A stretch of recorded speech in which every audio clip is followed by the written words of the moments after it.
Bismillahirrahmanirrahim. Dear students, Assalamu alaikum. Today we are going to read secondary stage English book 1 for class 9 and we are going to read 4th lesson Mohenjodaro. इस I am sure आप लोगों ने मोहनजोदड़ो का नाम यकीनन सुना होगा और मे बी इसके बारे में आपने इससे पहले भी कहीं पढ़ा हुआ हो. मोहनजोदड़ो एक शहर है, एक था जो कि तकरीबन आज से 4,500 साल पहले पाया जाता था और इसके बारे में किसी को नहीं मालूम कि ये कैसे ख़त्म हुआ. वहाँ जो लोग थे उनके साथ क्या हुआ, कौन सा हादसा था, कोई कुदरती आफत थी या जो भी था, किसी को इस बारे में कुछ भी इल्म नहीं. बल्कि इनफैक्ट आज से अबाउट 100 ईयर्स अगो किसी को इसके बारे में मालूम सिरे से था ही नहीं. इत्तफाक़न एक जगह जो है वो कहीं कुछ डिगिंग वगैरह के दौरान जो है कुछ पीसेस ऐसे ओल्ड पॉट्स वगैरह के मिले, जिसकी बाद जो वहाँ पे मज़ीद डिगिंग की गई तो पता चला कि वहाँ पे एक एंशेंट सिटी जो है वो उसके रेंज वहाँ पे मौजूद हैं. चलें जनाब इसकी रीडिंग स्टार्ट करते हैं. मोहनजोदड़ो और the mount of the that is one of the oldest cities in the world. It is at a distance of 27 kilometers from Larkana on the right bank of the river Indus. Few people live today, but 4,500 years ago it was a large busy city. Nobody knew anything about it until 1922, when some villagers found pieces of old smooth pots and old bricks at the place where now stands the uncovered city. अच्छा जनाब, तो मोहनजोदड़ो जिसका मतलब है सिंधी ज़बान में मोहनजोदड़ो कहते हैं मुर्दों के टीले को. तो ये जो है दुनिया के क़दीम तरीन शहरों में से एक है, क़दीम तरीन तहज़ीबों में से एक है.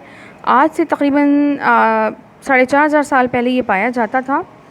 लाड़काना से 27 किलोमीटर दूर दरिया सिंध के सीधी तरफ ये इसके आसार अब जो है वो पाए जाते हैं. और आज यहाँ पे बहुत थोड़े से लोग रहते हैं, बट तकरीबन 4,500 साल पहले ये एक मसरूफ़ और बड़ा शहर हुआ करता था.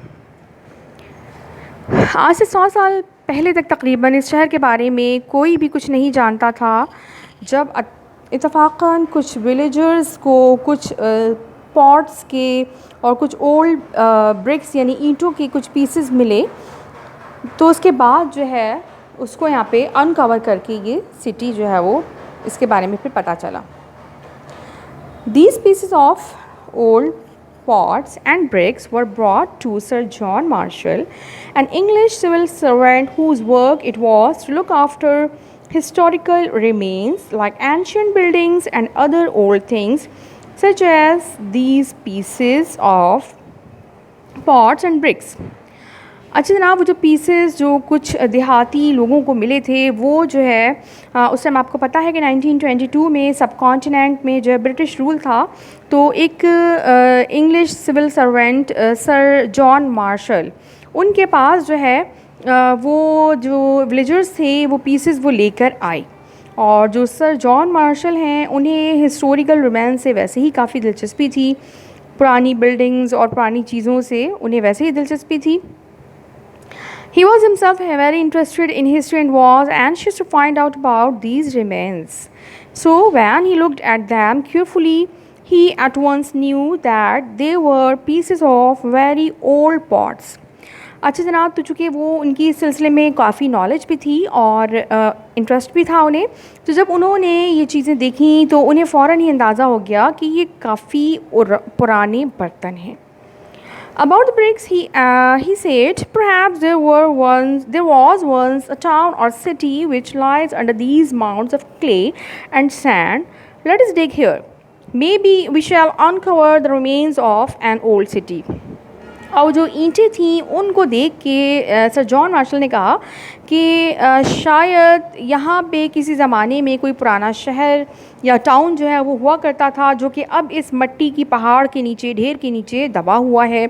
आओ हम यहाँ पे खुदाई करें तो हो सकता है हम कोई पुराना शहर जो है वो अनकवर कर लें. So the man started digging, and as they dug, more and more such pieces came up, till there appeared bit by bit a city of straight roads and well-built houses. You can imagine how surprised and excited the people were When they saw all this coming up from what they had so far taken to be only mounds of clay and sand. अच्छा जनाब, तो लोगों ने वहाँ पे मिलके खुदाई शुरू की और जब वहाँ पे खुदाई की गई तो इस तरह के और पीसेस जो है वो उनको मिलना शुरू हो गए और रफ्ता रफ्ता वहाँ पे उन्हें straight roads, well built houses और इस तरह की यानी प्रॉपर एक शहर के आसार जो है वो नज़र आना शुरू हो गए। और ऑब्वियसली ये वो उनके लिए आप अंदाज़ा कर सकते हैं कि कितने वो लोग एक्साइटेड हुए होंगे ये सब कुछ देख के कि जिसको अब तक वो एक आम पहाड़ी समझते रहे थे, उसके नीचे कोई पुराना एक शहर के पूरे आसार मौजूद थे। Each house was made of large baked bricks and had a bathroom and servant quarters close by. Covered drains ran beside the streets. Even the streets were made of baked bricks. अच्छा जनाब, तो अब जो वहाँ पे uncover किया तो उन्होंने देखा कि वो जो तमाम घर थे वो बड़ी और पकी हुई ईंटों के बने हुए थे और हर घर के साथ बाथरूम और सर्वेंट क्वार्टर भी मौजूद था और गलियों में जो है वो कवर्ड ड्रेन्स मौजूद थी और जो स्ट्रीट्स हैं वो भी उन्हीं पक्की ईंटों से बनी हुई थी। तो अगर आप लोगों ने कभी ट्रैवल किया हो कराची से बाहर, आप अंदरूनी सिंध या पंजाब वगैरह कहीं गए हों तो आप अभी भी देखेंगे कि आज भी वहाँ पे बहुत सी जो ड्रेन्स होती हैं, नालियाँ जो होती हैं रोड पे और गलियों में घरों के बाहर यानी साइड में जो है वो अनकवर्ड नालियाँ या ड्रेन्स आज भी मौजूद होती हैं। तो आप इस चीज़ से अंदाज़ा कर सकते हैं कि आज से 4,500 साल पहले वो लोग कितने ज़्यादा तरक्की याफ्ता थे, कितने सिविलाइज्ड और कितने डेवलपमेंट वो लोग कर चुके थे कि अच्छा आज से बल्कि अभी भी हमारे जो नेबर कंट्री है इंडिया, वहाँ पे बहुत से घरों में देहातों में आज भी जो है बाथरूम्स उनके घरों का हिस्सा नहीं होते हैं। तो आप ज़रा इमेजिन करें कि आज से 4,500 साल पहले वो लोग कितने तरक्की याफ्ता लोग थे जो 4,500 साल पहले भी उनके घरों में ना सिर्फ बाथरूम्स मौजूद थे बल्कि उनके घरों में उनके सर्वेंट क्वार्टर्स भी मौजूद थे, पक्की ईंटों के बने हुए घर होते थे उनके। और इवन ही कि जो उनकी जो गलियां थीं वो भी पक्की थीं, जो कि आज भी आपको हमारे गांव देहातों में कच्ची मिट्टी की जो गलियां नज़र आएंगी और रोड्स और पगडंडियाँ नज़र आएंगी, लेकिन वो इतने क़दीम ज़माने में भी इतने डेवलप्ड और इतने तरक्की याफ्ता लोग थे। Carts and other forms of transport could come right to the center of the town.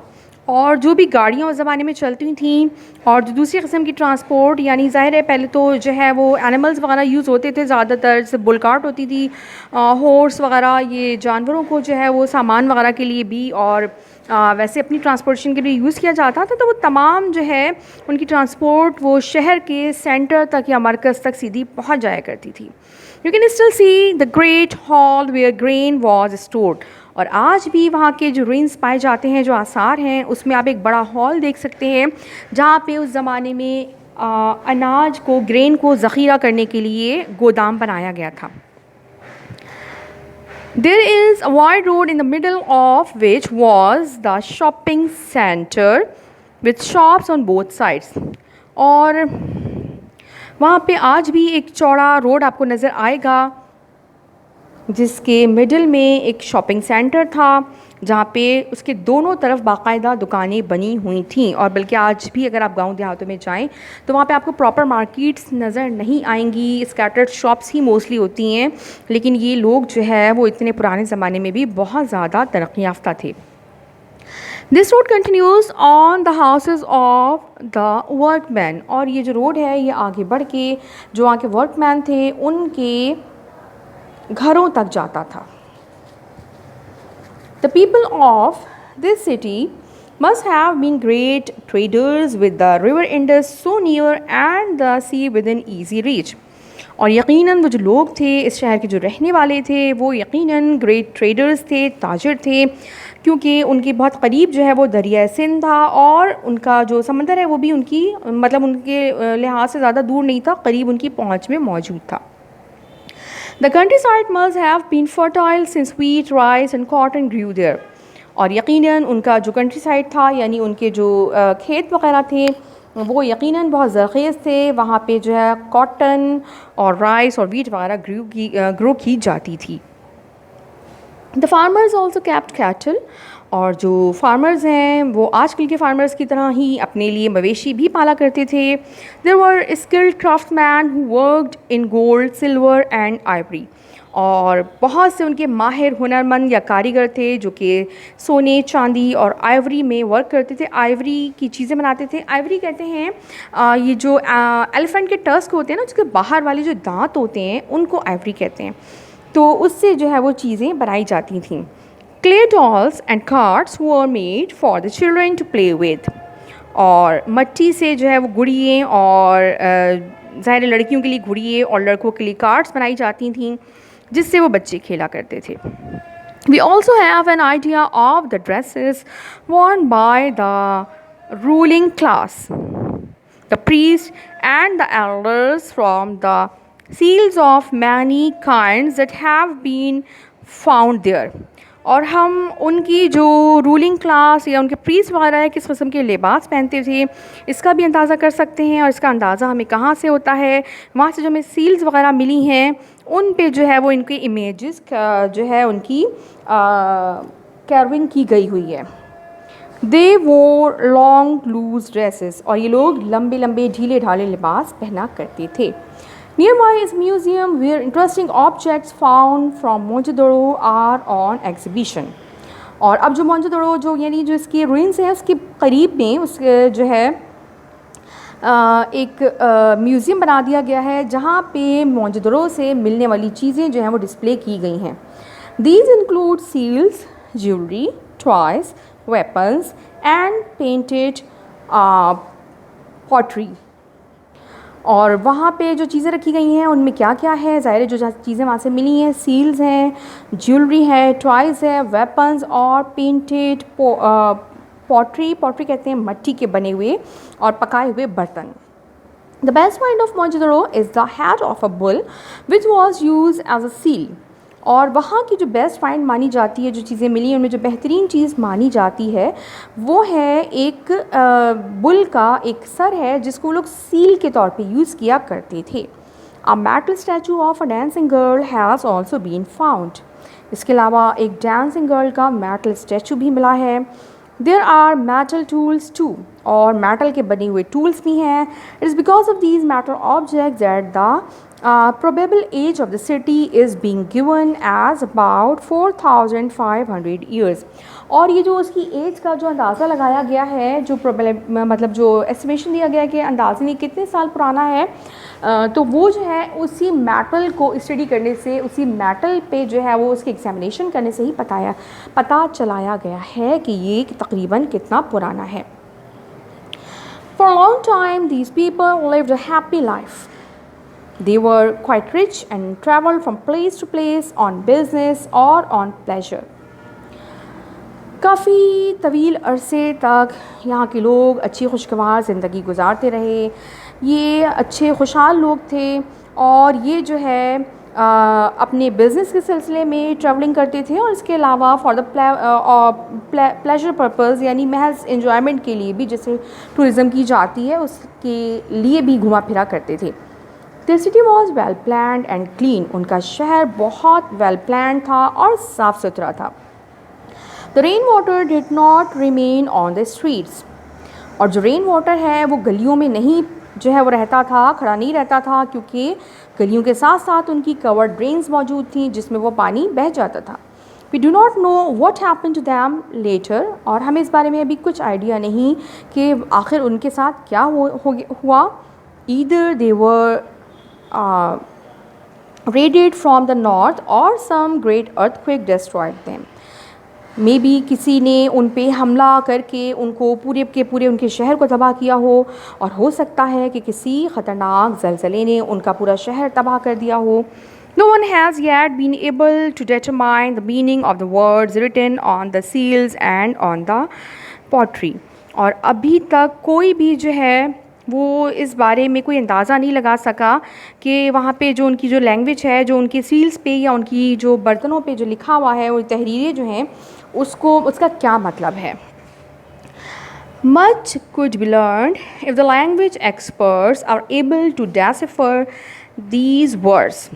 और इसके बारे में हम उस वक्त ही पता चला सकते हैं जब लैंग्वेज एक्सपर्ट जो हैं उन वर्ड्स को डेसिफर कर सकें। डेसिफर मीन्स डिकोड कर सकें। अब वो कोई जैसे पूरी उनकी तहज़ीब एंशंट जो है वो तबाह हो गई, ख़त्म हो गई, बिल्कुल इसी तरह से उस लैंग्वेज को पढ़ने और समझने वाला भी अब कोई मौजूद नहीं है। तो जो लैंग्वेज एक्सपर्ट हैं अगर वो किसी तरह से उस लैंग्वेज को, उन वर्ड्स को डेसिफर कर सकते हैं, डिकोड कर सकते हैं, तो यकीनन हम उनके बारे में और बहुत कुछ जान पाएंगे। Learned men and visitors often come to the site. Learned people और जो visitors हैं, महज घूमने फिरने के लिए आने वाले लोग अक्सर वहाँ पे आते रहते हैं। They come not only from Pakistan but also from all over the world. और सिर्फ पाकिस्तानी ही नहीं बल्कि पूरी दुनिया के लोग वहाँ पे आते हैं। Let's hope that their efforts succeed in deciphering these words. उम्मीद करते हैं कि उनकी जो कोशिश है इन वर्ड्स को डिकोड करने की वो कामयाब हो जाए। We will then know a great deal more than we do now about this dead civilization. और अगर ऐसा हो जाता है तो हम इस सिविलाइजेशन के बारे में यकीनन और भी बहुत कुछ जान पाएंगे जो कि अभी हम नहीं जानते। अच्छा जनाब, अब ये जब आप बच्चे सुनते हैं या पढ़ते हैं मोहनजोदड़ो के बारे में कि 4,500 साल पहले एक सिविलाइजेशन थी जो कि बिल्कुल ख़त्म हो गई, और ऐसा क्या हो गया कि कोई किसी को पता ही नहीं कि वहाँ पे कोई मौजूद था, कभी रहता भी था, तो ये मतलब एक सवाल आता है जहन में, हाउ इज़ इट पॉसिबल। तो बेटा पॉसिबल ये इस तरह से है कि आज से 4,500 साल पहले ऑब्वियसली जो वर्ल्ड की पॉपुलेशन है वो इतनी नहीं थी, बहुत बहुत बहुत कम थी। यानी जो आप यूँ समझ लें कि अभी तो जो ट्रिलियंस में जो पॉपुलेशन है वो शायद पूरी दुनिया में शायद मिलियंस में होती हो उस टाइम, या मे बी इससे भी कम में होती हो। एनीवे तो अब ज़रा इतनी बड़ी अर्थ है तो नॉर्मली क्या होता था, अर्थ तो बहुत बड़ी थी और ज़रा लोग थोड़े थे, तो लोग जो है कहाँ कैसे रिहाइश होता था, जहाँ पे लोगों को नॉर्मली पानी जो है आसानी से मिल रहा होता है। जब आप देखें जो पहले जो भी जो मतलब रिहाइश अख्तियार की जाती थी, जो कबीलों की सूरत में लोग रहते थे, जो ट्राइब्स की सूरत में नॉमेड्स वगैरह भी अगर होते थे तो वो वहाँ पे अपनी रिहाइश अख्तियार करते थे जहाँ पे पानी इजीली अवेलेबल हो और लैंड फर्टाइल हो।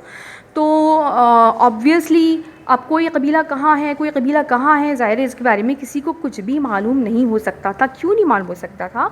क्योंकि ऑब्वियसली उस ज़माने में ना कोई कम्युनिकेशन का तरीक़ा था, ना कोई ट्रांसपोर्टेशन थी। ज़ाहिर है ये तमाम तरक्की तो इंसान ने बाद में की है ना। ये अब तो ज़ाहिर आपको विद इन सेकेंड्स जो है वो कोई भी न्यूज़ जो है वो पूरे दुनिया में स्प्रेड हो जाती है। इलेक्ट्रॉनिक मीडिया, प्रिंट मीडिया भी खैर इतना मौसर नहीं रहा जितना इलेक्ट्रॉनिक मीडिया और ये सोशल मीडिया है, जो फ़ौरी तौर पे हर तरह की न्यूज़ को फ़ौरी मतलब पूरे में स्प्रेड कर देते हैं। ऑब्वियसली उस ज़माने में ये सब कुछ नहीं होता था। कौन कहाँ रहता है दुनिया में, कहाँ कहाँ आबादी मौजूद है, कहाँ कहाँ दुनिया में इंसान लोग रहते हैं, कौन कौन से मज़ाहिब हैं, कौन कौन सी लैंग्वेजेस बोली जाती हैं, इस बारे में ऑब्वियसली उस ज़माने के सब लोगों को नहीं मालूम होता था। सिर्फ आस पास उनके जो रीजन्स जहाँ वो ट्रैवल करके ईज़िली पहुँच सकते हैं वहीं तक की नॉर्मली लोगों को ख़बरें होती थी। ज़ाहिर है मीलों के फ़ासले पे कौन रह रहा है ये किसी को उस वक्त मालूम नहीं होता था। तो अगर किसी अर्थक्वेक से या किसी इन्वेडर्स के हमले की वजह से ये लोग मारे गए और तबाह हो गए, तो इसमें कोई अजीब बात नहीं है कि इनके बारे में किसी को कुछ पता नहीं है।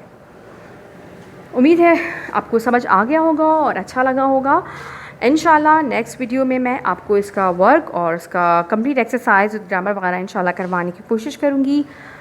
रीडिंग कीजिए और ख़ुद से जो है आप वर्ड्स मीनिंग इसके फ़ाइंड आउट करके जो आपको बुक में दिए हुए हैं क्वेश्चन के साथ, उनके अलावा भी जो आपको डिफ़िकल्ट वर्ड्स लगते हैं उनकी मीनिंग आप उर्दू और इंग्लिश दोनों में फ़ाइंड आउट करके लिखिए। अपना बहुत ख्याल रखिए। अल्लाह हाफ़िज़।